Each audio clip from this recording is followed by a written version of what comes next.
alihi wa sahbihi ajma'in. Subhanaka la ilma lana illa ma 'allamtana innaka antal alimul hakim. Rabbi shrah li sadri wa yassir li amri wahlul 'uqdatam min lisani yafqahu qawli. Amma ba'd. Alhamdulillah ala ni'matil Islam, alhamdulillah ala ni'matil iman, wa kafa biha min ni'mah. Alhamdulillah, segala puji bagi Allah Subhanahu wa taala yang memberi kita nikmat Islam iman, yang memberi kita nikmat sehat sempat, yang memberi kita berbagai macam kebaikan, sehingga sampai hari ini kita diperkenankan oleh Allah Ta'ala untuk berkumpul bersama-sama, bermunajat kepada Allah Ta'ala, menyebut-nyebut tentang orang mulia dan juga melaksanakan perkara yang menjadi sesuatu yang paling mulia yang dikerjakan di atas muka bumi ini, yaitu yang namanya talabul ilm. Nabi Muhammad SAW mengatakan, man yuridillahu bi khairan yufaqihu fiddin. Orang-orang yang diinginkan menjadi baik difahamkan bagi mereka tentang perkara agama. Jadi dikasih kefahaman tentang agama dan dikasih ngerti untuk mengamalkannya dengan sebenar-benarnya. Maksudnya gimana? Maksudnya ketika mereka mendapatkan ilmunya Allah Ta'ala, mereka memahaminya sesuai dengan yang diinginkan oleh Allah, sesuai yang diinginkan oleh Nabi Muhammad SAW. Tidak terjadi salah paham, tidak terjadi gagal paham. Tidak terjadi salah paham, tidak terjadi gagal paham.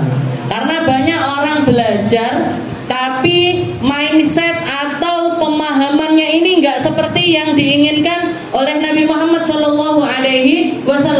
Seperti sebagian orang yang mengatakan, aku loh wes melok rutinan, aku loh sudah ikut sholawatan, saya ikut pengajian di sana, pengajian di sini, yang katanya pahalanya kalau datang ngaji itu kayak orang sholat 1000 rakaat, kayak orang ziarahin orang meninggal 1000 jenazah, kayak jenguk orang sakit 1000 orang sakit.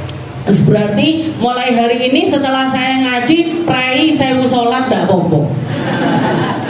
Zuhur prai se, asar prai se, maghrib prai se. Ini berarti apa? Ini namanya salah paham, atau bentuk lainnya gagal paham. Orang semacam ini kenapa kok bisa seperti itu? Karena apa? Karena dia tidak menyiapkan tempat untuk menampung ilmu tersebut dengan cara yang benar. Dosa-dosanya tidak diresiki, dosa-dosanya tidak ditaubati, tidak ada kerendahan hati, tidak ada tawadhu di dalam penerimaan ilmu tersebut. Jenengan di luar sana tidak menghormati saya nggak masalah. Tapi ketika di tempat ini menjadi sebuah keharusan. Karena apa? Karena saya yang nyampaikan ilmu, jenengan yang mendengarkan ilmu. Dan itu menjadi sesuatu yang wajib. Meskipun misalkan usianya jenengan lebih tua daripada saya, jenengan punya kemuliaan yang lebih daripada saya, sholatnya lebih banyak, puasanya lebih banyak, ibadahnya lebih banyak, kedudukannya di sisi Allah Ta'ala lebih banyak. Tapi di tempat ini, di tempat penyampaian ilmu, menghormati ilmu itu sendiri serta menghormati orang yang menyampaikan ilmu itu menjadi sebuah keharusan. Seperti yang dilakukan oleh Nabiullah Musa ketika beliau berada di hadapannya Nabiullah Khidir. Beliau minta izin bita'adub, dengan penuh adab, dengan penuh kerendahan hati, dengan penuh keinginan yang luar biasa untuk mendapatkan ilmu. Beliau minta sama Nabiullah Khidir, apakah boleh misalkan saya ini ala antu'allimani mimma ulimta rusyda, apa kamu berkenan untuk menyampaikan ilmu yang penuh dengan petunjuk yang Allah Ta'ala berikan kepada dirimu? Tidak Allah Ta'ala Ta'ala berikan kepada diriku. Ini Nabi Musa loh Bu. Nabi sekaligus Rasul yang seringkali bercakap-cakap langsung dengan Allah Subhanahu wa Ta'ala, dan para ulama semuanya sepakat kedudukannya Nabi Musa itu jauh lebih tinggi ketimbang kedudukannya Nabi Allah Khidir. Karena Nabi Allah Khidir ini sebagian ulama mengatakan nabi, sebagian ulama lagi mengatakan huwa abdun saleh. Dia adalah hamba solehnya Allah Ta'ala. Berarti bukan nabi. Apalagi rasul. Kalaupun beliau mendapatkan ilmu dari Allah Ta'ala, ilmunya itu diperuntukkan untuk beliau sendiri, tidak untuk disampaikan kepada umat. Seperti itu pun Nabi Musa disuruh sama Allah Ta'ala untuk melakukan perjalanan yang jauh sekali, penuh dengan kepayahan demi mendapatkan ilmu yang ada pada diri Nabi Allah Khidir. Dengan apa? Beliau mendapatkannya dengan apa? Dengan kerendahan hati, dengan ketawaduan, dengan cara yang benar. Karena ilmu itu, katanya Nabi Muhammad, ilmu itu kayak air. Yang paling banyak nampung adalah yang wadahnya di bawah. Yang wadah di atas itu dapatnya kecil, sedikit, ngecemes. Maka ketika kita tidak dimampukan untuk menghormati ilmu, tidak dimampukan untuk menghormati sang pemilik ilmu, maka ilmu yang kita dapatkan pun juga sedikit. Dan itu berpotensi, ini tadi, berpotensi gagal paham, salah paham. Kemarin ada yang nanya sama saya, Ustazah, ada orang, dia itu bilang, oh katanya Nabi Muhammad kan orang barang siapa yang sholat 4 rakaat sebelum duhur sama 4 rakaat setelah duhur, Allah Ta'ala akan mengharamkan badannya sama jasadnya dari panasnya api neraka. Itu amaliyah itu dijadikan dalil bagi dia untuk melakukan berbagai macam maksiat. Oh berarti judi rapopo, kan aku wes qobliyah ba'diyah duhur. Minum khamr nggak apa-apa, kan udah ba'diyah qobliyah duhur. Zina nggak apa-apa, qobliyah ba'diyah duhurku jalan terus kok. Ini berarti apa? Gagal paham. Ya, yang dikatakan sama Nabi Muhammad SAW, man yuridillahu bi khairan yufaqihu. Pakainya kalimat tafaqquh. Tafaqquh itu apa? Faham dengan kefahaman yang benar, bukan salah paham. Maka orang yang diinginkan baik sama Allah Ta'ala, dia akan difahamkan dengan cara yang benar, menjalaninya dengan benar. Setelah itu ilmu ini tadi keluar samaratuh, keluar buah-buahnya ilmu. Keluar buah-buahnya ilmu. Mereka lah orang-orang yang diinginkan sama Allah Ta'ala untuk menjadi orang baik. Orang yang semacam ini yang ilmunya jadi penjaga dirinya, yang ilmunya bikin dia omongannya tambah baik, yang ilmunya bikin dia ibadah tambah semangat, yang ilmunya bikin dia tambah takut sama maksiat, yang ilmunya, nah ini, karena percuma sebanyak apapun ilmu seseorang kalau nggak ada hidayah dari Allah Ta'ala, nggak dapat petunjuk dari Allah Ta'ala, lam yazdad minallahi illa bu'da. Dia hanya semakin menjauh dari Allah, bukannya semakin mendekat. Maka di saat semacam ini yang kita minta, kenapa sih kok sebelum ngaji kita baca rotib haddad? Kenapa kok sebelum ngaji itu kita baca rotib haddad? Biar wasilahnya ulama-ulama, wasilahnya zikir, wasilahnya doa, wasilahnya tawasul, kita itu nanti ilmunya dikasih kepahaman yang benar. Setelah itu kenapa kok kita ngaji pakai kitab Sulamut Taufik? Ya biar pemahamannya juga benar, nggak awu-awu, nggak pakai apa yang saya inginkan untuk ucapkan, nggak apa yang saya inginkan untuk sampaikan, enggak, tapi runtut pakai ilmunya para ulama. Kebetulan saya pernah ngaji Sulamut Taufik. Kebetulan saya pernah ngaji Sulamut Taufik. Jadi istilahnya kepahaman ilmunya itu nyambung sama orang-orang terdahulu. Maka berkahnya dari hal-hal semacam itu. Karena majelis-majelis ilmu yang dibikin sama para ulama kan seperti itu. Enek zikire, enek sholawate, enek tasbihe, ada baca yasinnya, ada baca tahlilnya. Biar apa sih? Biar ilmumu ini bukan pure cuman sekedar ilmu, tapi kamu juga punya rasanya ilmu.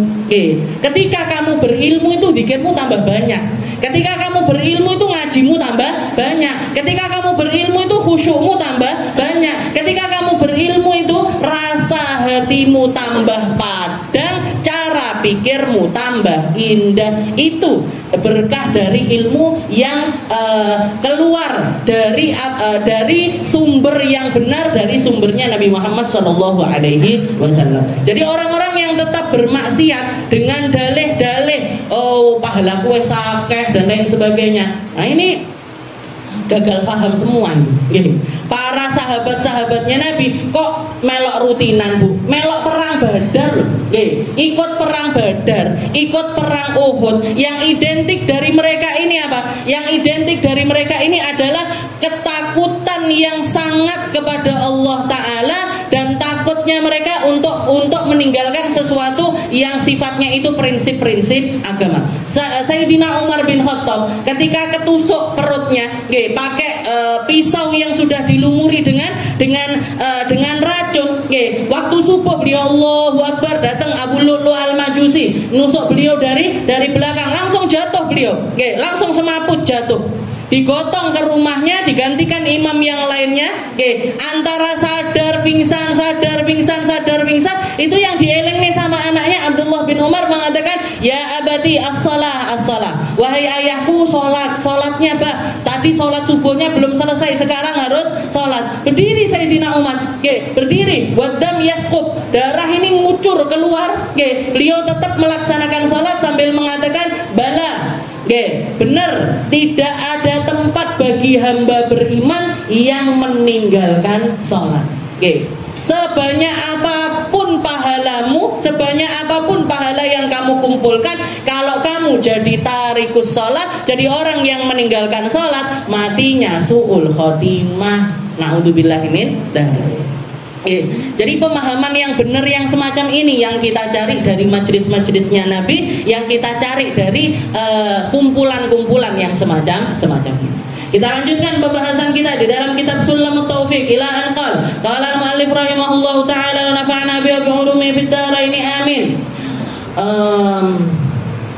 Wa yahrumu 'alaiha kashfus sawatain fil khalwah li ghairi hajah illa li halilin wa halam al mahramiha bil jinsiyah wis saghir alladhi la yashtaha nadaru ma 'adama baina surrah war rukbah idza kana bi ghairi syahwah illa sabiyin aw sabiyah duna sinnit tamyiz fa yahillu nadaruhu ma 'ada faraj. Jadi di sini kemarin kita sudah bahas tentang penutupan aurat, tentang apa yang boleh dibuka di depan orang lain. Jadi ada 5 tempat perempuan yang jadi bukan cuman haram melihat, tapi juga haram untuk membuka. Buka aurat itu juga sebuah keharaman. An-nadir wal mandur finnar. Katanya Nabi Muhammad, orang yang lihat dan orang yang dilihat, kalau dia memang sengaja buka auratnya, dua-duanya sama-sama yashtarikani finnar, sama-sama dicemplungne masuk neraka. Na'udzubillahi min dzalik. Jadi ngelihat yang haram itu enggak boleh, buka sesuatu yang diharamkan sama Allah Ta'ala juga tidak boleh. Auratnya perempuan di dalam sholat kullu, seluruh badannya kecuali wajah sama tangan. Sebagian ulama mengatakan di luar sholat pun juga sama.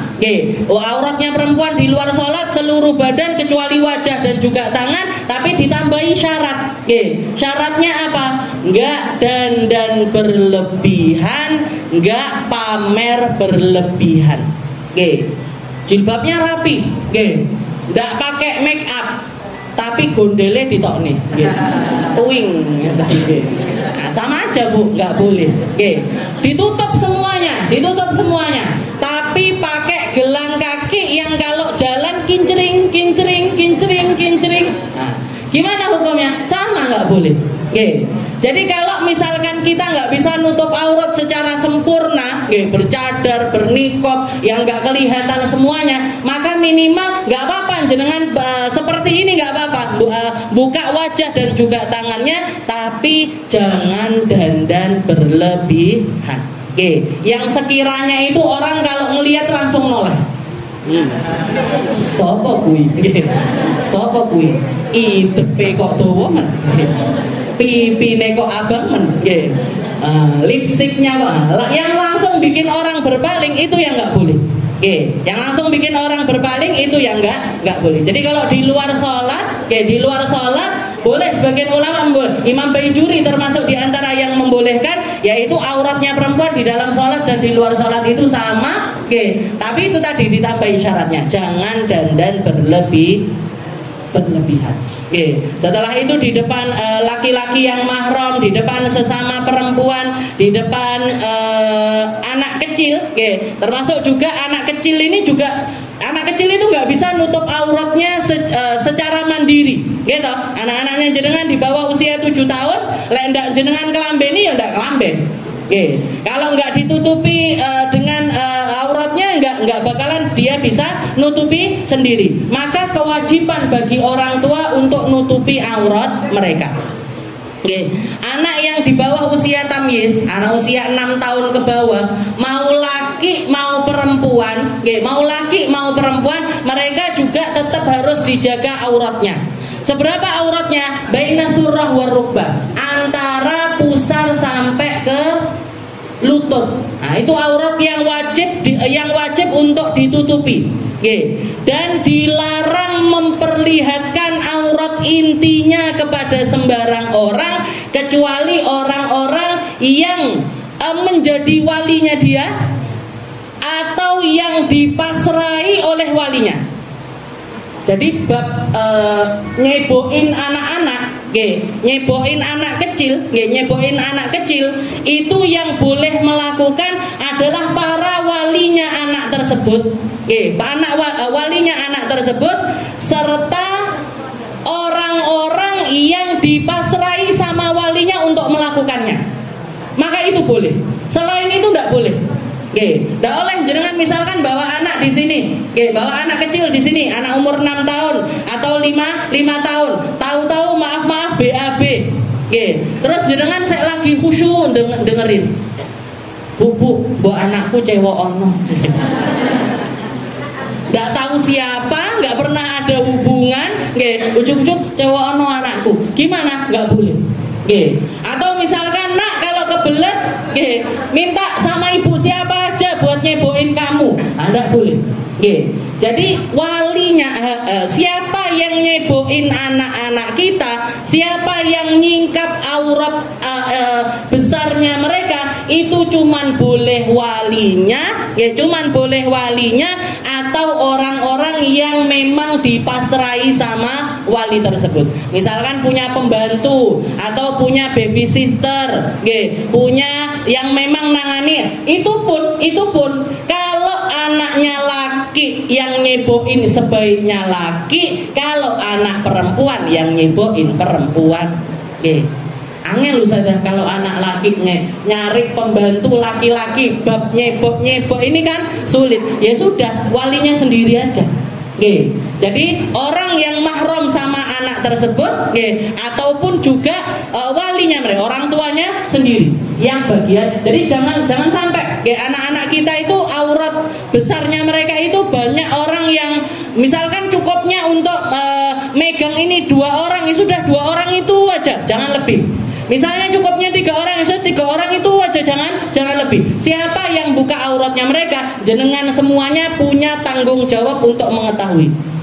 Gak boleh dibuka. Kalau sampai, makanya sampai sekarang itu kan ada ilmu dari pemerintah, tempat-tempat yang gak boleh anak-anak itu harus teriak kalau misalkan ada yang megang bagian tersebut. Nah, itu pendidikan yang bagus. Rasulullah sudah mengajarkan itu mulai dari awal. Jadi auratnya anak-anak itu gak boleh dipegang, gak boleh dilihat kecuali oleh wali-wali mereka masing-masing. Terutama anak perempuan. Terutamanya lagi adalah anak perempuan. Lighairi duna sinni tamyiz fa yahillu nadharu ma'ada farjil untha lighairi ummiha wa yahrumu an-nadhar bil istihqar ila. Bahkan di sini kalau Habib Abdullah mengatakan kalau farjinya anak kecil perempuan yang boleh ngelihat cuman ibunya aja. Yang boleh ngelihat cuman ibunya saja. Maksudnya walinya, wali dari anak tersebut.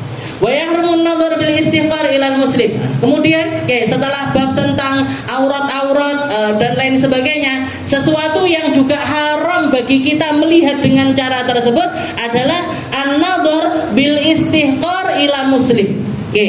memandang dengan pandangan merendahkan kepada sesama muslim. Bahkan sebagian ulama mengatakan bukan cuma kepada sesama muslim, kepada semua makhluknya Allah Ta'ala kita nggak boleh memandang dengan pandangan merendahkan. Nggak boleh kita memandang dengan pandangan merendahkan. Man ahabba syai'an, man ahabba ahadan, barang siapa yang cinta sama sesuatu, cinta sama semua yang diciptakan oleh sesuatu tersebut. Maka siapapun yang cinta kepada Allah Ta'ala harusnya cinta juga dengan semua yang jadi ciptaannya Allah Ta'ala.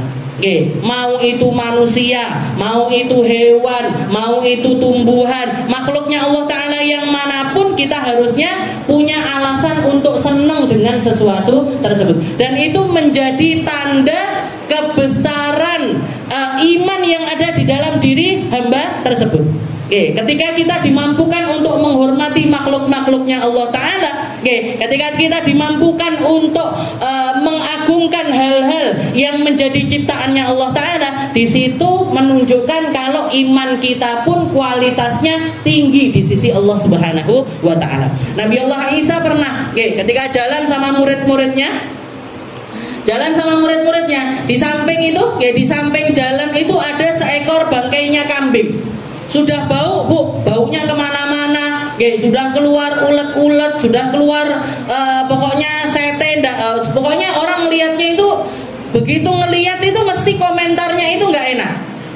Baunya bangkai ini, jeleknya bangkai ini, semuanya komentarnya itu jelek-jelek. Tapi Nabi Allah Isa mengatakan, ya memang benar. Perkataannya Nabi Isa, memang baunya busuk, memang bentuknya nggak bagus. Tapi ma'abyadho sinnuh, ma'abyadho sinnuh, katanya Nabi Isa, tapi untune api yo putih-putih. Jadi kalau yang lainnya itu punya alasan untuk mencela, Nabi Allah Isa tetap punya alasan untuk memuji bangkai tersebut. Ma'abyadho sinnuh. Betapa putihnya giginya si kambing ini tadi. Bangkainya kambing ini tadi. Orang kalau pandangannya baik, yang dilihat itu juga yang baik-baik. Tapi kalau orang sudah banyakan negatifnya, sing ketok iya lek wong tok memang. Jadi dari sekian banyak kelebihannya orang, yang dilihat adalah kekurangannya. Dari sekian banyak keindahan yang bisa kita puji dari orang tersebut, malah fokusnya itu di yang jelek. Kenapa? Karena hatinya elek. Tapi kalau orang yang hatinya baik, imannya baik, keagungannya kepada Allah Ta'ala itu baik, sejelek apapun perkara tersebut, dia akan tetap mampu untuk menghormatinya, tetap akan mampu untuk memuji perkara tersebut. Sayangnya perkataan-perkataan semacam itu harusnya mulai di skip dari omongan-omongan kita, karena termasuk sesuatu yang diharamkan sama Allah Ta'ala adalah al-istihqar ila muslim, memandang orang lain, terutama orang muslim, orang yang di dalam hatinya ada kalimat la ilaha illallah Muhammadur Rasulullah, merendahkan mereka itu hukumnya adalah haram. Merendahkan mereka hukumnya adalah haram. Merendahkan dirinya, merendahkan fisiknya, merendahkan pekerjaannya, merendahkan status sosialnya, merendahkan bahkan maksiatnya sekalipun nggak boleh. Oh pancen yo tukang mendem, oh pancen yo tukang judi, oh pancen yo wong wedok ndak bener. Yang semacam itu nggak boleh. Jadi al-istihqar ila muslim. Kita benci sama maksiatnya, iya. Kita benci sama perkara yang dia lakukan, iya. Tapi benci sama personalnya, orangnya, pelaku maksiat itu nggak boleh. Dan yang semacam itu kalau dilakukan, kita sama aja yashtariku, nolongin setan untuk membuat orang-orang ini menjadi semakin tersesat. Karena pelaku maksiat jenengan celatu mandek nggak kira-kira dari maksiatnya? Enggak, tambah dodro. Nggih. Orang-orang yang sukanya minum minuman keras, jenengan seneni, jenengan celatu, jenengan istilahnya diperlakukan dengan buruk, mereka bukannya malah kapok, enggak, tapi malah tambah malah kayak dikongkon malah. Nggih. Tapi ketika kita memperlakukannya dengan lembut, memperlakukannya dengan baik, mendoakan mereka dan lain sebagainya, besar kemungkinan mereka itu akan berubah. Yai Khalil Bangkalan, Yai Khalil Bangkalan, pernah saya dapat ceritanya beliau. Beliau ini ada undangan maulid. Maulid itu kan para ulama itu kan biasanya seser, istilahnya dipanggil di mana-mana, acara maulid di mana-mana. Yai Khalil itu dapat panggilan, istilahnya dapat ceramah di satu tempat. Di tengah perjalanan, ketika beliau di perjalanan, beliau kenal ada satu orang Habib. Keturunannya Rasulullah SAW, orang yang punya nasab nyampe kepada Nabi Muhammad SAW. Jadi beliau kenal sama Habib itu tadi, lagi di pinggir jalan megang minuman keras mendem. Jadi mendem di pinggir jalan. Yai Khalil Bangkalan. Langsung beliau berhenti dari mobilnya, diambil itu Habib, dibawa masuk ke dalam mobilnya. Beliau telepon salah satu muridnya untuk gantikan ceramah di tempat yang dituju itu tadi. Setelah itu balik pulang. Balik pulang. Ketika pulang, dia apa ini nih Habib ini tadi? Dibersihkan badannya, dikasih makanan, dikasih minuman sampai beliau itu sadar. Setelah itu beliau sholat di samping si Habib ini tadi, doakan si Habib ini tadi biar dapat hidayah dari Allah Ta'ala. Biar dapat hidayah dari Allah Ta'ala. Setelah itu dikatakan begitu sadar, si Habib ini tadi begitu sadar, dia nanya, Habibnya ini juga tahu kalau kiai itu mau pergi ceramah. Kok nggak jadi berangkat ceramah, kenapa Katanya Yai Khalil, saya tak mau lutan sendiri. Saya mau lutan sendiri, Beb. Di mana? Sama siapa? Di sini, sama jenengan. Kenapa kok sama saya? Ya saya minta, saya berharap sama Allah Ta'ala biar jenengan ini benar-benar bisa jadi cucu yang membanggakan kakekmu Nabi Muhammad Sallallahu Alaihi Wasallam. Nabi Muhammad kalau ngelihat orang lain mendem sedih, ngelihat cucunya mendem mesti tambah sedih. Nabi Muhammad ngelihat orang lain berzina sedih, ngelihat cucunya sendiri berzina pasti lebih sedih. Nabi Muhammad ngelihat orang lain judi sedih, ngelihat cucunya sendiri judi pasti sedih. Nangis Bu Habibnya, nangis, tobat saat itu juga nggak baleni lagi jadi orang yang lurus. Jadi ini orang-orang yang apa? Yang melihat pelaku maksiat itu benci sama maksiatnya iya, benci sama maksiatnya iya, tapi nggak benci sama perorangannya. Nggak pernah dikasih kebencian di dalam hatinya kepada orang yang melakukan maksiat tersebut. Jadi kalau melihat ada orang melakukan maksiat, apalagi maksiat yang dohir, jangan kalau bisa merubah pakai tangan, dirubah pakai tangan. Kalau bisa merubah pakai mulut, Kalau nggak bisa pakai hati. Kalau Yai Khalil ini kan tiga-tiganya dilakukan. Dicekel labibe, digowo mule, diresiki, dikasih makan, dikasih minum, dikasih minum, dituturi, didongak nih. Lengkap tiga-tiganya dilakukan sama beliau. Dan dikatakan Yai Khalil itu beliau naik derajatnya tinggi di sisi Allah Ta'ala, salah satunya karena kecintaannya yang luar biasa kepada hamba-hamba Allah Ta'ala, terutamanya adalah para cucunya Nabi Muhammad Sallallahu Alaihi Wasallam. Jadi ngelihat orang melakukan maksiat, ojo malah sepanjang yusra tobat iki. Hal-hal semacam itu nggak akan merubah apapun. Dan itu sesuai pandangan, termasuk pandangan yang diharamkan oleh Allah Ta'ala. Al-istihqar ilal muslim.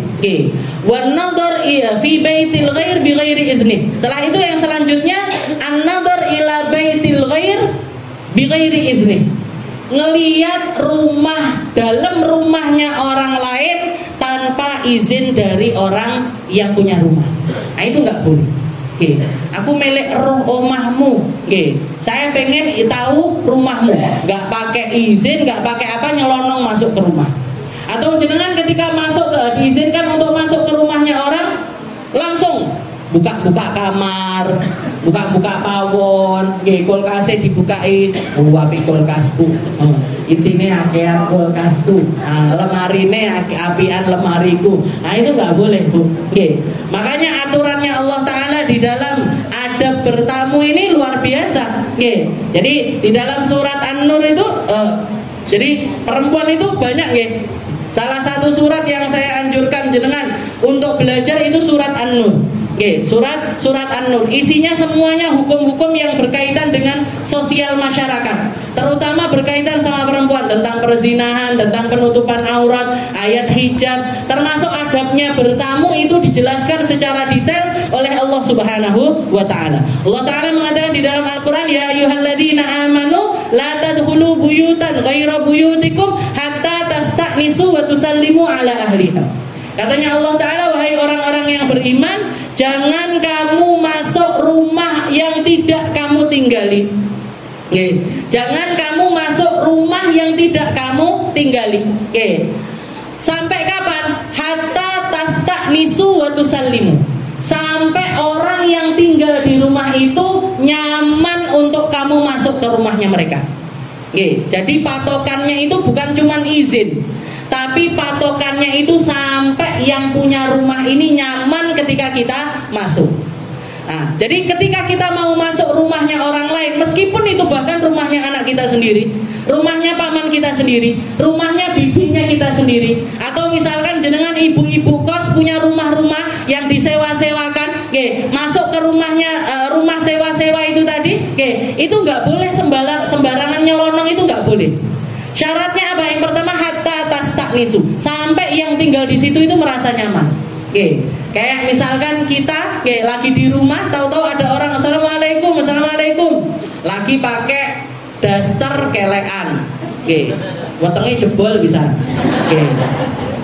sininya jebol. Ada orang mau datang itu kan, loh, kalau orangnya langsung Waalaikum karo buka lawang, kaget kita, gitu, belum jilbaban, belum pakai baju yang benar dan lain sebagainya. Maka karena itu juga ayat ini turun. Jadi ada seorang perempuan Ansor yang ngeluh sama Nabi Muhammad, ya Rasul, abah saya, kakak saya, adik saya itu sering nyelonong masuk rumah saya, dan saya dalam keadaan yang saya nggak pengen dilihat orang. Saya dalam keadaan yang saya nggak pengen dilihat orang. Turun ayat ini. Ya ayyuhalladzina amanu la tadkhulu, wahai hamba beriman, jangan masuk rumah ghaira buyutikum, selain rumahmu sendiri, selain rumah yang kamu tinggali, selain rumah yang kamu tinggali, hatta tasta'nisu, sampai orang yang punya rumah ini nyaman untuk kamu masuki. Makanya ketika adabnya itu, kalau Nabi Muhammad ngajarin, kalau kita ketok pintu, tok tok tok, itu muka kita itu jangan ngadep pintu, Bu, tapi ngadep sana. Jadi misalkan pintunya di sini, ngadep sini. Biar apa? Biar ketika pintu itu kebuka, pandangan kita itu nggak langsung masuk ke sesuatu yang orang rumahnya nggak pengen kita melihat. Biar dia itu punya waktu untuk mungkin diberesin, apa disaponi, apa diapain, dianya sendiri siap, rumahnya juga siap. Setelah itu kalau misalkan sudah diizinkan, monggo silahkan masuk, baru jenengan masuk. Monggo Bu, duduk di sini, duduk di situ. Kalau disuruh duduk di situ, jangan duduk di sini. Kalau disuruh duduk di sini, jangan duduk di situ. Itu adabnya orang bertamu. Orang kalau bertamu itu kayak mayit. Mau disuruh geletak, Bu geletak. Bu silakan diminum. Bu silakan dimakan. Gak disuruh, gak usah. Jangan. Kecuali jenengan haus banget. Iki dicepaknya oleh para tamu. Diizinkan, silahkan. Jadi kok dikoyok mayat tenanan. Jadi istilahnya seperti itu, hatta tasta'nisu. Setelah tasta'nis, jadi orang rumahnya ini siap, wa tusallimu ala ahliha, dan kamu mengucapkan salam sejahtera sebagai bentuk penghormatan pertamanya kita. Masuk rumahnya orang itu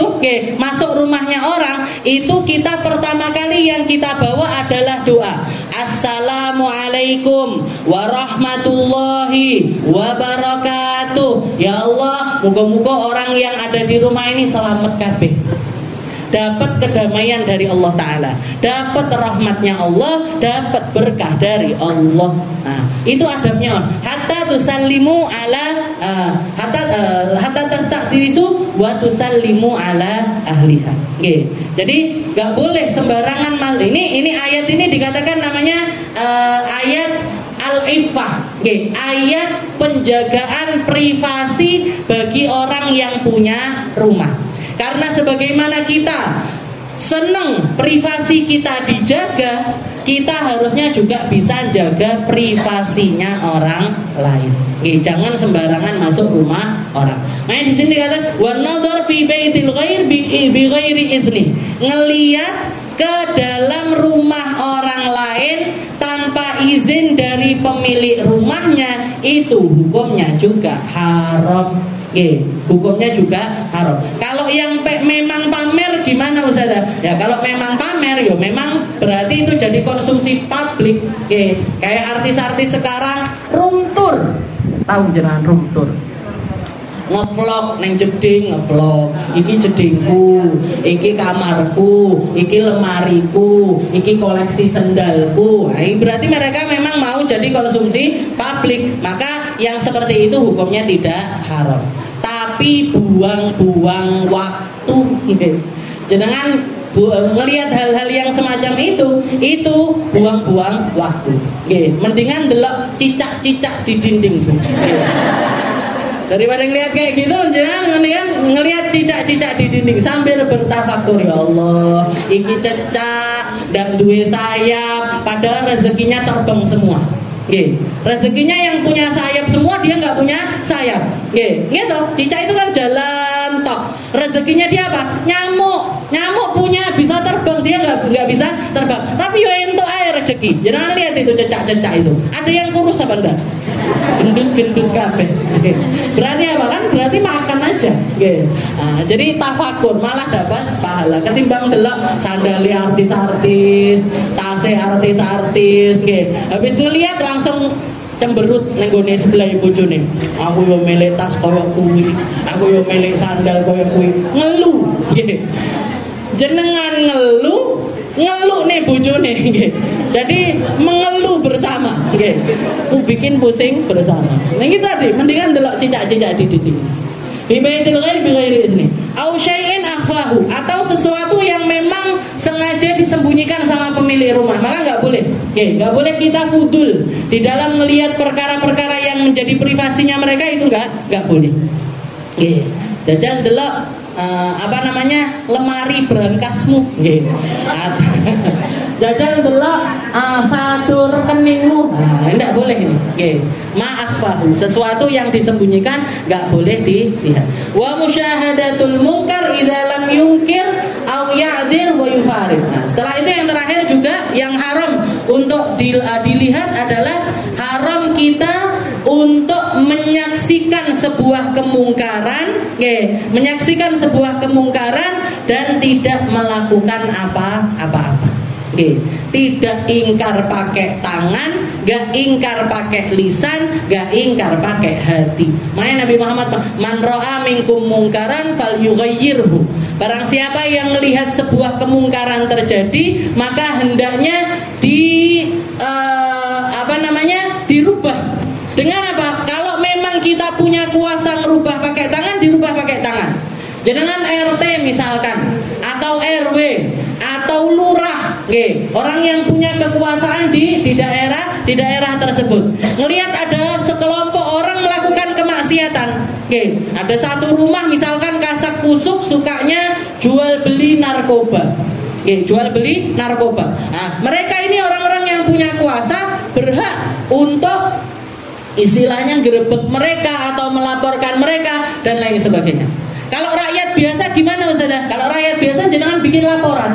Oke, lapor Pak Lurah, lapor Pak RT, itu sudah meresahkan orang-orang itu. Ya orang itu sudah begini, bikin apa namanya laporan. Oke, falyughayyirhu. Oke, dirubah dulu. Oke, diusahakan untuk dirubah. Pakai tangan dulu. Kalau pakai tangan nggak bisa, pakai lisan. Oke, diomongi, dituturi, dibenak nih. Oke, nah, pakai lisan juga nggak bisa, pakai hati. Oke, wadzalika adhaful iman. Katanya Nabi, tapi kalau pakai hati aja itu selemah-lemahnya iman. Jadi ngerubah itu sebuah keharusan.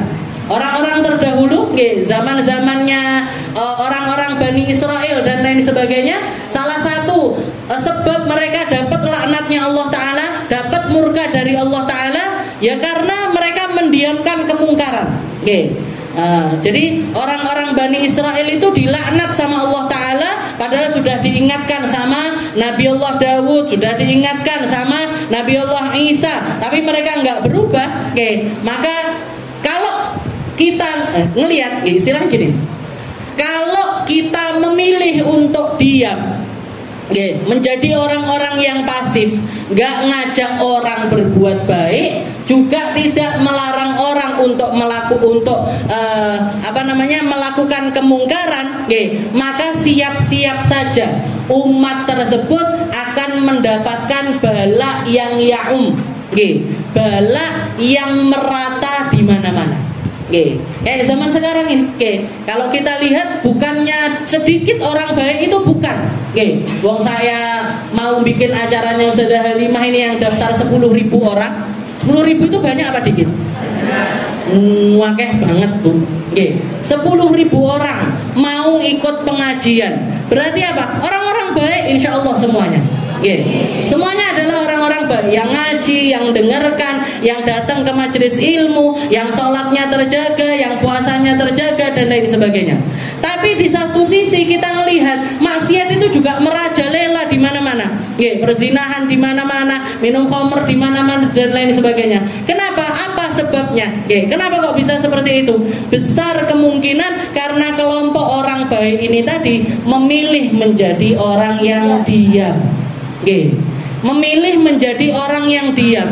Ngaji dewe. Ndak ajak-ajak koncone, nggak ajak-ajak tonggone, nggak ajak-ajak dulure, nggak ajak-ajak sama orang-orang sekitarnya. Pokoknya aku golek ngejak ditolak loro hatiku. Ditolak itu biasa bu. Jenengan orang sering ditolak pisan kan dia. Jadi ditolak itu rasa yang biasa. Jadi orang-orang kayak orang jualan itu loh. Jenengan tahu dibeli alhamdulillah, nggak dibeli nggak apa-apa, biasa. Yang semacam itu biasa. Dalam hal perkara kebaikan itu juga gitu. Ngajak aja bu jenengan, ajak aja orang lain. Ayo sholat bareng, ayo zikiran bareng, ayo sholawatan bareng. Ditolak ndak mau, ya sudah, besok diingetin lagi. Kesel Ustazah ngeling nih, jangan kesel ngeling nih. Jangan eling Nabi Allah Nuh. Dakwah 900 tahun. Yang datang pengajiannya beliau, bahkan bukan yang datang yang beriman kepada beliau nggak sampai 40 orang. Jangan bayangkan. 900 tahun berdakwah. Itu kalau saya wes begot ndak karu-karuan. Itu kalau saya sudah begot ndak karu-karuan sama Allah Ta'ala. Wes kesel aku wes ngomongi piye nek carane. Ngoten. Tapi Nabi Allah Nuh enggak. 900 tahun beliau berdakwah. Maka berdakwah aja orang. Dan terutama lagi kalau melihat kemungkaran jangan tinggal diam. Jangan didiemin itu kemungkaran. Kalau bisa pakai tangan, pakai lisan, pakai hati. Tapi jangan didiamkan. Jadi termasuk dikatakan kadzalika musyahadatul munkar idza lam yunkir au ya'dzir wa yufarik. Kalau misalkan memang kita nggak bisa sekali ngomongi, terus diomongi berkali-kali nggak bisa, ya sudah kita ingkar pakai hati kita. Setelah itu apa? Yufariquhu. Menghindari dari kelompok mungkar tersebut. Karena berarti apa? Berarti memang komunitas mungkar ini sudah sangat besar sekali. Kalau kita menjerumuskan diri di tempat tersebut, besar kemungkinan kita pun akan ikut terseret. Jadi satu kelompok itu kalau sudah menjadi besar, padahal semua yang besar itu pasti dimulai dari kecil. Makanya aturannya Nabi, kalau ngelihat kemungkaran sekecil apapun ndang dibenak nih. Biar apa? Biar nggak membesar. Karena kalau dia sudah jadi besar, sulit nanti ditanganinya. Sulit ditanganinya. Kalau sudah sulit ditangani, kamu nggak punya jalan lain kecuali kamu yang menghindar dari kemungkaran tersebut. Kayak yang dilakukan orang yang membunuh di zaman Bani Israel, ada laki-laki bunuh sampai 99 orang. Nanya sama orang ahli ibadah, saya sudah bunuh 99 orang, apakah saya masih bisa punya kesempatan untuk bertobat? Katanya dia, oh nggak punya, terus kakean dosa pateni pisan. Akhirnya lengkap 100, lengkap 100 orang. Nanya lagi kepada orang alim, nanya, saya sudah bunuh 100 orang, apa saya masih bisa bertobat? Katanya orang alim tersebut, siapa yang bisa nutup pintu tobatnya Allah Ta'ala? Tapi kamu ada di lingkungan yang sangat-sangat buruk sekali.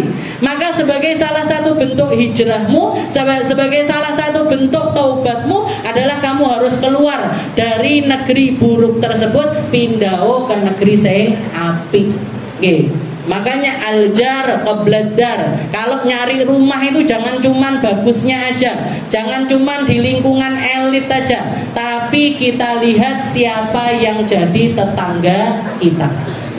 Lek wong-wong oh enek masjide ning kono, oh orang-orangnya ahli masjid, oh orang-orangnya banyak amaliyahnya, ada pengajian dan lain sebagainya, pindah ke tempat kayak gitu.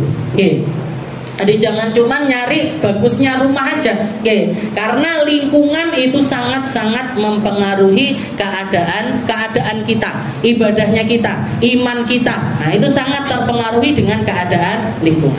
Nah, jadi kalau sampai satu negara itu semuanya diem, maka semuanya ikut berdosa. Semuanya ikut, karena yang namanya ingkarul mungkar, istilahnya melakukan tindakan dari sebuah kemungkaran itu hukumnya adalah fardu kifayah. Kalau ada sebagian kelompok yang sudah melakukan, gugur kewajiban bagi yang lain. Tapi lek kabeh meneng, semuanya diem, semuanya ikut berdosa atas kemungkaran tersebut. Semuanya ikut dapat dosa dari kemungkaran tersebut. Wa wasrun min ma'asil lisan al-ghibah wan namimah wa hiya dzikru akhakal muslim bima yakrahu wallahu a'lam bissawab. Insyaallah kita lanjutkan di pertemuan selanjutnya tentang maksiatnya lisan. Nah, ini tadi maksiatnya mata sudah selesai. Insyaallah nanti lanjut ke maksiatnya. Mugi-mugi paham semuanya, mugi-mugi bisa mengamalkan semuanya, mugi-mugi dikasih istiqomah sama Allah Ta'ala, dikasih kemudahan di dalam mempraktekkan, mengamalkan agar apa-apa yang menjadi sebab murkanya Allah Ta'ala ini hilang dari diri kita. Kita, orang tua kita, anak kita, semua orang yang kita sayangi dijaga sama Allah Ta'ala dari berbagai macam hal yang ala hadhihi niyyah wa ala kulli niyatin salihah wa ila hadratin Nabi Muhammad sallallahu alaihi wasallam bi sirril Fatihah.